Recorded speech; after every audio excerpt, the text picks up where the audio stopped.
നോലക്ക എന്ന് പറയുന്നത് ഇപ്പം ഞാൻ ഇപ്പോൾ ഒരു ഉദാഹരണം പറയുക. ഇപ്പം ഒരു ക്ലാസ്, നമ്മളിപ്പോൾ ഒരു ക്ലാസ് കുറേ പേര് ഇരിക്കുക, ടീച്ചർ നിന്ന് പഠിപ്പിക്കുന്നു. ഇപ്പം ടീച്ചറിനോട് നമ്മൾ എന്താ പറയും?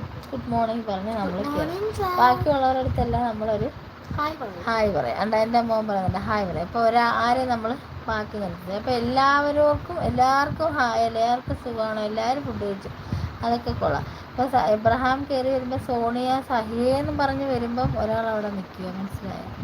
അതാണ് ഞാൻ പറഞ്ഞത്. അങ്ങനെ പ്രത്യേകിച്ച് ആരെയും എടുത്ത് പറയാതെ കയറി വരുമ്പോൾ ഒരാളോട് പറയുക, എന്നിട്ട് ബാക്കിയുള്ളവരോട് മിണ്ടുക. അതാണ് ഒരു ലൈവിൽ.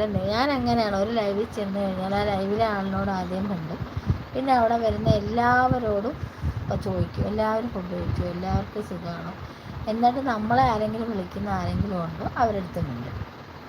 അപ്പോൾ എൻ്റെ അടുത്ത് ആരെങ്കിലും ഹായ് സോണിയാന്ന് വിളിച്ച് മിണ്ടുവാണെങ്കിൽ തിരിച്ച് ഞാൻ അങ്ങോട്ട് അവരെ വിളിക്കും, മനസ്സിലായതാണ് ഞാൻ പറഞ്ഞു തരുന്നത്. ഇപ്പോൾ ഒരാളെ വിളിച്ചുകൊണ്ട് വരല്ലോ, അങ്ങനെയാണ് പറഞ്ഞത്.